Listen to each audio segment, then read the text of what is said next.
Buenas tardes, les agradezco por acompañarme al estudio del capítulo 10 de Mateo. Les recuerdo que hasta el capítulo 10 Jesús predicó un gran sermón que está registrado, como ustedes bien recuerdan, en los capítulos 5, 6 y 7 de Mateo. Antes de eso empezó a predicar: el reino de los cielos se ha acercado y arrepentidos.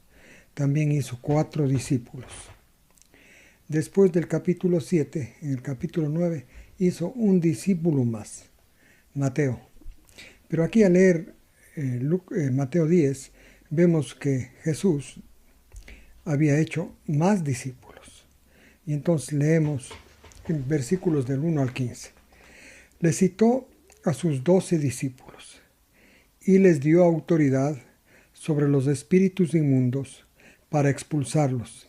Además, para aliviar toda enfermedad y toda dolencia. Los nombres de los 12 apóstoles son estos: primero Simón, el llamado Pedro; Andrés, su hermano Jacobo, el de Zebedeo; Juan y Juan su hermano; Felipe, Bartolomé, Tomás y Mateo, el recaudador de impuestos; Jacobo, hijo de Alfeo, y el llamado Tadeo; Simón, el cananita; y Judas Iscariote, el que le entregó. A estos 12 les dio autoridad. Leemos: Jesús tenía autoridad sobre el pecado, la enfermedad y la muerte. Por eso podía perdonar pecados, podía remitir pecados, curar enfermedades y podía resucitar muertos. Y ya lo había hecho. Esto hizo en los capítulos 8 y 9. Ahí se desplegó se hizo conocer, más bien dicho, esa gran autoridad para perdonar, para remitir pecados, para resucitar muertos, para limpiar leprosos. Y en esta forma Jesús ya fue conocido como el que tenía autoridad. Autoridad dada por quién. No fue por ninguna autoridad eclesiástica, un rabino, un sumo sacerdote, nada de eso. Él recibió autoridad de la fuente de autoridad, de Dios. Por eso su obra era tan eficaz. Y entonces, también quiero aclarar que cuando aquí dice los nombres de los 12 apóstoles, era esto, versículo 2. Primero, Simón, llamado el Pedro. Algunos creen que en jerarquía Simón era el más importante, Simón Pedro. Pero realmente no, estaba en el grupo de los 4 primeros apóstoles. Si ustedes leen el capítulo 4 de Mateo, van a ver que en la playa Jesús les llamó primero a Pedro y a su hermano Andrés, y luego a Jacobo o Santiago y su hermano Juan. Ellos fueron los 4 primeros discípulos. Bueno, aparte de esto, les envió, dice el versículo 5, a que transmitan el mensaje, a que prediquen, advirtiéndoles que no vayan por el camino de los gentiles, ni entren en las ciudades de samaritanos. 6. Solo vayan hacia las ovejas perdidas de Israel. Entonces, el destino de ellos era un destino nada con los judíos, nada con los gentiles, nada con los samaritanos. Era una obra misionera centrada en Israel, en las ovejas perdidas de la casa de Israel. Jesús no les mandó a predicar a los gentiles. Entonces, estos principios que vamos a leer aquí no se aplican, por ejemplo, a Pablo, porque Pablo fue a predicar a los gentiles. Esto se aplicaba parcialmente a estos 12 discípulos que la primera vez cumplieron el mandato, pero después muy poco. Más bien ellos se centraron después en Jerusalén, hicieron las paces. Jacobo o Santiago, jefe de la iglesia, el medio hermano de Jesús, dice que él hizo las paces. Esto es, se amistó con los dirigentes religiosos judíos, y entonces ellos vivieron en paz, con excepción de Pedro, Juan y Pablo. Ellos no vivieron, sí vivió en paz, Juan y Pedro, pero de todas maneras murieron sacrificados, lo mismo que Santiago, el hermano de Juan. Los demás no hay registros, parece que vivieron una vida normal. Bueno, el versículo 6, el 7, esto es lo que debían predicar. el reino de los cielos se ha acercado. Ellos tenían un reino, ellos vivían en el reino de Israel, habían tenido reyes por mucho tiempo, pero desde que, desde hace más de 400 años no tenían reino. Y entonces, pero ellos sabían que el reino de Dios en la tierra era Israel, pero aquí Jesús explica o predicaba que hay otro reino, el reino de los cielos, no es del reino de Israel, no es el de la tierra, es de los cielos. Y esto resultó novedoso para ellos. Junto con esta predicación muy sencilla, con este anuncio muy sencillo, debían sanar enfermos, limpiar leprosos, levantar muertos, expulsar demonios. Esta es la autoridad. Jesús compartió su autoridad. Lo único que no compartió con ellos era la autoridad para remitir pecados. Pero el otro equipo, los otros dos componentes, el equipo del pecado, del mal, la enfermedad y la muerte, les dio autoridad. Y también, por supuesto, todavía no tenían la autoridad para enseñar que Jesús tenía. El versículo 9, dijo, sanen y no cobren, porque gratis ustedes han recibido, no han ido a estudiar en ninguna universidad, y asimismo gratis tienen que darlo. 9. No hagan preparaciones monetarias para su viaje. No acumulen oro, plata, cobre, dice. Ni literalmente ni se hagan de una billetera.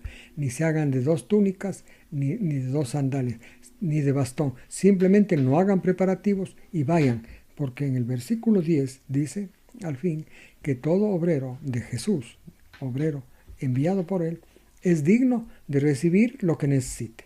Los que debían hacer el pago a este obrero eran las personas que iban a escucharlos, los que iban a beneficiarse de sus predicaciones.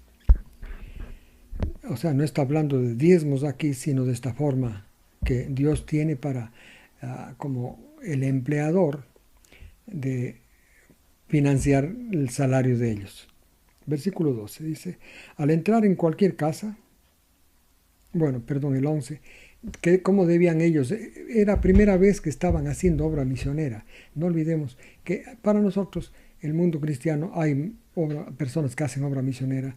Se ve a los testigos de Jehová, se ve a los mormones y muy eventualmente se ve a un evangélico o a un adventista. Muy eventualmente, rara vez. Pero de todas maneras estamos como familiarizados visitando casas los misioneros. Aquí era prácticamente la primera vez y sobre todo la primera vez que iba a hacer este tipo de obra misionera entre judíos, entre los de la casa de Israel. Dice, llegan a una ciudad, seleccionen una casa digna para que desde ahí hagan el centro de operaciones para predicar en esa ciudad. Digan paz. La paz quiere decir relación con Dios.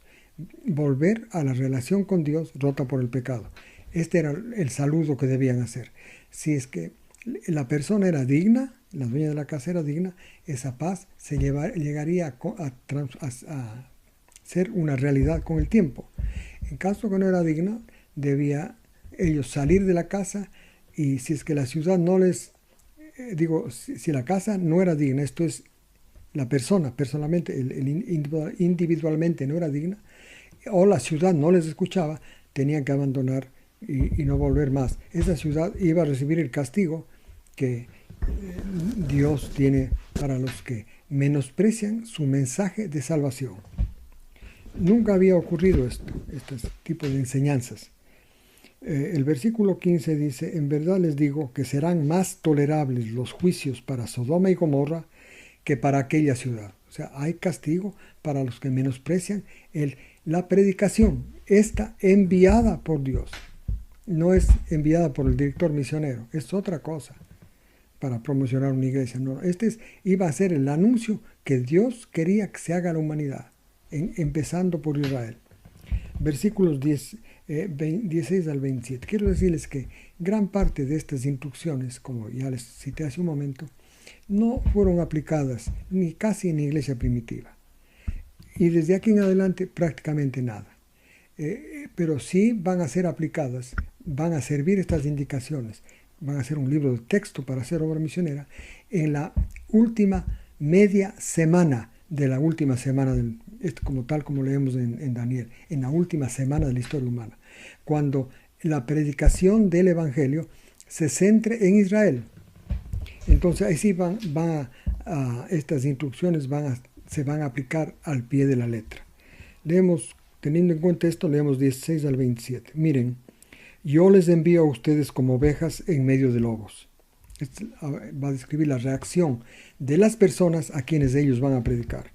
Por consiguiente, sean reflexivos como serpientes, esto es, pensadores como serpientes, e inofensivos como palomas. 17. Sean cautos con los hombres, porque les traicionarán y les entregarán a los tribunales, y en las sinagogas los azotarán. Eso casi no pasó en los días de la iglesia primitiva, pero va a pasar el mensaje del Evangelio centrado en el ámbito de Israel. Ahí va a haber, por supuesto, las sinagogas, ahí van a ser juzgados, van a ser condenados. 18. Dice, serán traídos ante gobernadores y reyes por mi causa, para testimonio de ellos y para testimonio de los gentiles. Cuando les entreguen a ustedes, les dice Jesús, pero esto está hablando, repito, para los del tiempo del fin. Así se aprende en Daniel 11 especialmente. No estén ansiosos de cómo o de qué hablarán, porque en esa hora se les dará de qué hablar. 20. Porque no serán ustedes los que hablen, sino el Espíritu de mi Padre que hablará por ustedes. En tiempos de la iglesia primitiva casi no se predicaba el Evangelio porque no conocían. No olvidemos que el Evangelio fue revelado a Pablo y Pablo estaba entre los gentiles. Los cristianos de Jerusalén, su mensaje todavía no contenía el Evangelio como fue revelado a Pablo. El Evangelio de ellos consistía, el Mesías ha venido, murió por los pecados y entonces nos ha perdonado las transgresiones de la ley y ahora tenemos que esforzarnos para practicar mejor la ley. Con Pablo vino el Evangelio, pero él predicó mayormente, 100% prácticamente, entre los gentiles, porque así está dicho el nuevo pacto, que el Evangelio iba a ser predicado a los gentiles primero y al fin a los judíos, tal como estamos leyendo aquí. Por esto te repito, este pasaje ya son instrucciones para los que van a predicar en la última parte del tiempo del fin. Esto es los 144,000 y los que se sumen a ellos. Bueno, dice, en ese tiempo el hermano entregará a muerte al hermano, el padre al hijo, y los hijos se levantarán contra los padres y les causarán la muerte.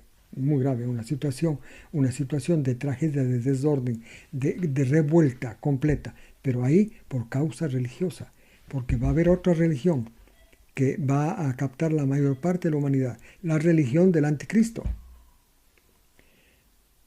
Bueno, y entonces el 22, serán odiados por todos por causa de mi nombre. Ahora el Evangelio no tiene mucha importancia, porque la mayor parte de la gente, los intereses de la mayor parte de la gente no están en la religión, están en otras cosas. Pero en los días del anticristo, sí, el centro de la atención de la humanidad va a ser la religión, la del anticristo y la que emerja, que es la evangélica, la religión de los evangelios. Por primera vez en la historia de la humanidad se predicará el evangelio completo. Y esto van a ser los 144,000 y los que les sigan.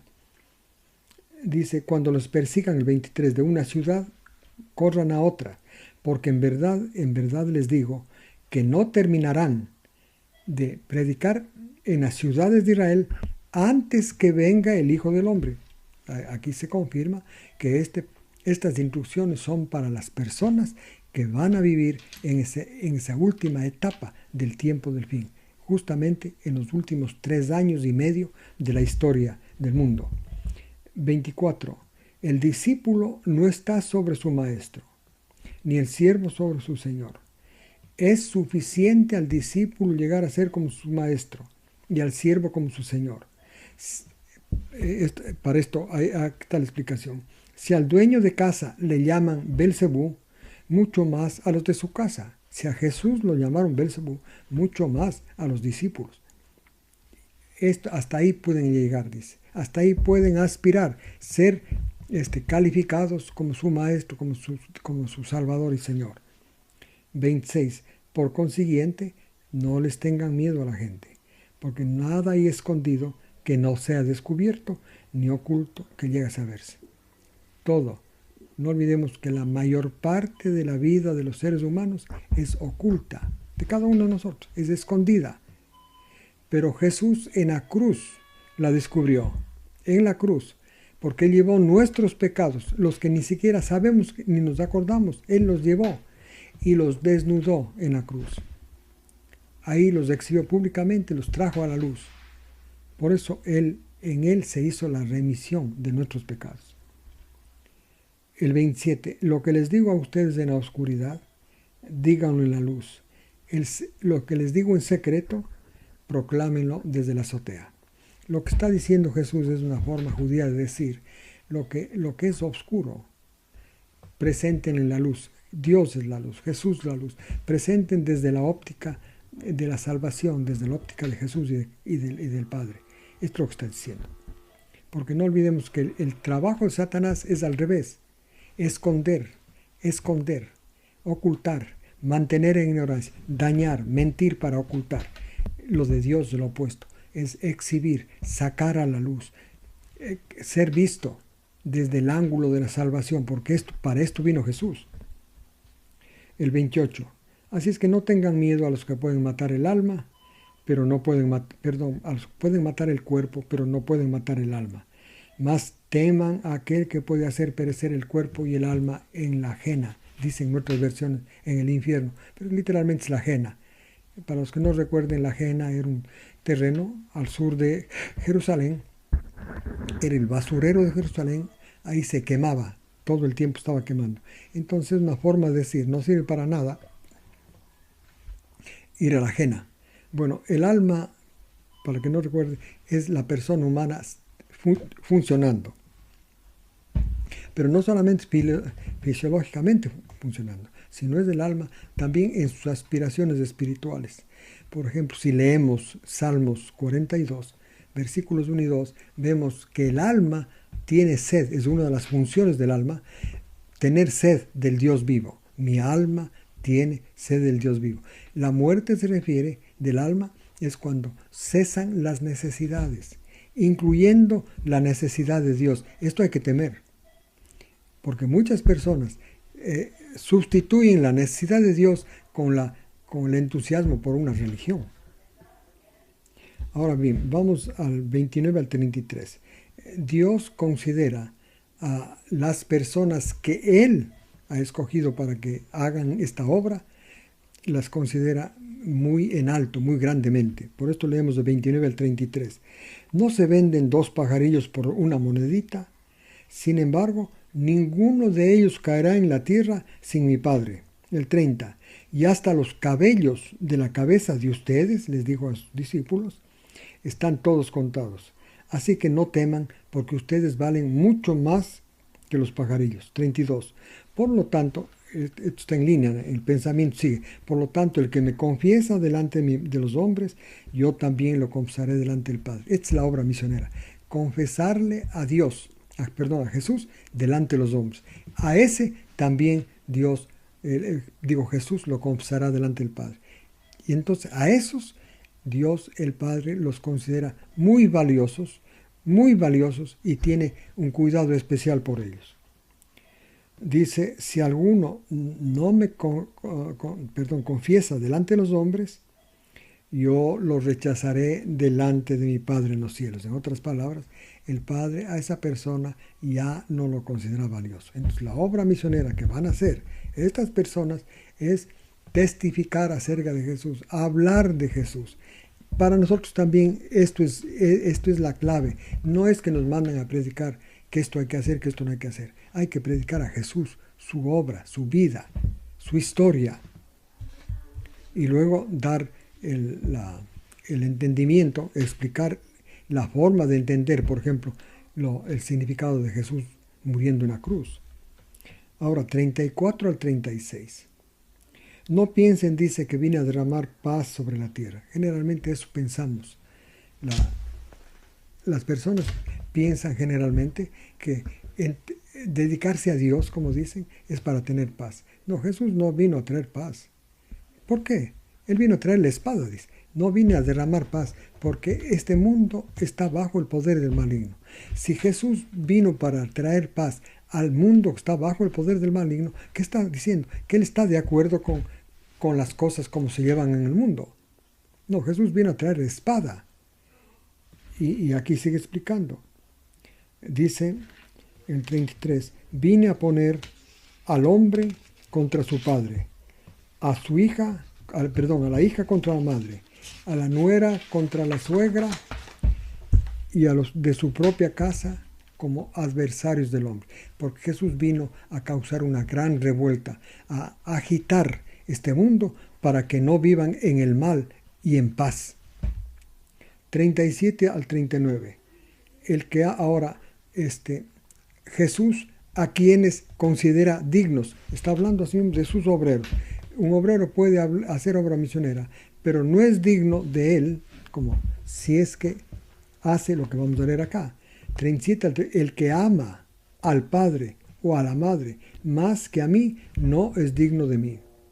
El que ama al hijo, a la hija más que a mí, no es digno de mí.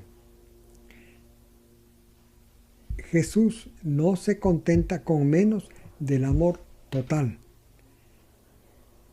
más que a la familia íntima. Pero también el versículo 38 da otro aspecto que Jesús espera de los que le aman. Otro aspecto que muestra que una persona le ama a Jesús. Este hay que entenderlo hay que leer con lentitud para entenderlo bien. El versículo 38 dice, quien no toma su cruz y me sigue, no es digno de mí. Igual que el que no ama más a Jesús, más que a papá, mamá, hijo, no es digno de él. Así también el que no toma su cruz y le sigue, no es digno de él, no le ama suficiente. Ahora, ¿qué es la cruz? ¿Cuál es la cruz individual? Todo el mundo sabe que en la cruz individual a esta que se refiere Jesús es las debilidades particulares que tenemos que cargarlas y seguir a Jesús. Ahora, ¿cuáles son esas debilidades? Esta declaración que hace Jesús contradice el concepto normal de lo que tiene la gente, los cristianos, para seguir a Jesús. Creen que para seguir a Jesús tiene que ser un hombre puro, un hombre santo. Aquí está diciendo Jesús lo contrario. ¿Qué es la cruz? La cruz son nuestras debilidades. Cargando nuestras debilidades, seguirle a Jesús. ¿Y Jesús qué hizo? También caminó hacia la cruz cargando sus debilidades como ser humano. No olvidemos que Él estaba bajo la ley. En otras palabras, sufrió tentación de toda naturaleza. Por supuesto, no pecó, pero sufrió todo tipo de tentación. ¿Qué es eso mismo? Nuestras debilidades. Son las tentaciones sobre nuestros puntos débiles. A algunos sobre las mujeres, a otros sobre el dinero, a otros sobre la envidia, etc. Y entonces, pero en esas condiciones, teniendo el asalto continuo de esas cosas en nuestra mente, tenemos que seguir a Jesús, porque Él caminó adelante nuestro un camino semejante. Ahí mostramos, Jesús conoce que usted y yo le amamos mucho, porque tomamos con nuestras debilidades, tenemos el arrojo de seguirle a Él. Ahora, dice, el que ha hallado su alma, el versículo 39, la perderá, y el que ha perdido su alma por mi causa, lo hallará. Perder el alma es, en la Biblia, en el Antiguo Testamento, es el hombre con necesidades y con deseos. Las necesidades son, lo que el hombre necesita para vivir, las necesidades, y los deseos es buscar la satisfacción de esas necesidades. Así somos hechos nosotros, ahí somos un alma. Pero parte de estos deseos es deseo de Dios. Parte de esos deseos también, que es el que los halla, es deseos de satisfacción en esta tierra. Haber hallado la satisfacción a todas las necesidades. Dinero, descanso, fama, todas estas necesidades que hay, ¿no es cierto? Haber hallado ya satisfacción. Y también la necesidad de Dios, haber hallado satisfacción con una forma religiosa. Porque hay muchas personas que están satisfechas de su religión y no tienen necesidad de Dios. Esos están dentro de ese grupo, han hallado su alma, ellos van a perderlo. Pero el que ha perdido su alma, esto es el que no haya satisfacción en esta vida, en nada. Esa persona ha perdido su alma y él la hallará. En otras palabras, será parte de los redimidos. Versículo 40. Dice, el que me recibe a usted, es muy importante entonces, la actividad misionera, esto sí vale para esta época, el que recibe el mensaje evangélico de salvación, no solamente le recibe a la persona que le está hablando, sino recibe a Jesús y recibe al Padre. O sea, en esa persona se cumple, en uno que esté escuchando el mensaje de salvación, evangélico de salvación, se cumple lo que leemos en Juan 17. Tú, Padre, en mí, yo en ti y ellos en mí, para que seamos uno. Se cumple esa unidad. Esto es posible en la actividad misionera. Por eso es importante hacer actividad misionera, pero siempre que sea escogido por Dios, que sea dado la autoridad por Dios. ¿Cómo sabemos eso? Cuando la persona naturalmente empieza a usar esa autoridad. Por ejemplo, al predicar. No va a leer un libro y repetir, porque ¿qué autoridad tienes? No, saca de la Biblia el Espíritu Santo calificándolo. Esa persona es un misionero. Esa es una característica del misionero. Al que le escuchen a él, la persona que escuche, no solamente le está recibiendo a este misionero, sino también a Jesús y a Dios y al Padre. Entonces hacen esa unidad de Juan 17. Ahora, el 41 dice, el que recibe a un profeta por el hecho de ser profeta, recibirá pago de profeta o recompensa de profeta. El que recibe a cualquier profeta, nosotros ya no tenemos muchos profetas, pero van a aparecer según la Escritura, ¿cierto? Profetizarán. Si recibe alguna persona a un profeta por el hecho de que le está hablando de parte de Dios, es un profeta, esa persona va a tener la misma recompensa que tiene el profeta. Y si una persona recibía a un justo, a uno que ha sido justificado por la fe, por el hecho de haber sido justificado por la fe, esa persona que recibe tendrá la misma recompensa que este que ha sido justificado por la fe. Y uno que da un vaso de agua a una persona por ser discípulo, aprendiz de Jesús, esta persona también tendrá la misma recompensa que el discípulo. O sea, es una forma como bien equitativa de Dios de distribuir sus riquezas, porque esto es lo que va a dar, ¿no? Bueno, les agradezco por haberme acompañado en este estudio y espero que Dios les bendiga a ustedes y a esta semana a ustedes y a sus familias y nuevamente los espero ver que compartamos juntos el estudio de Mateo 11. Gracias.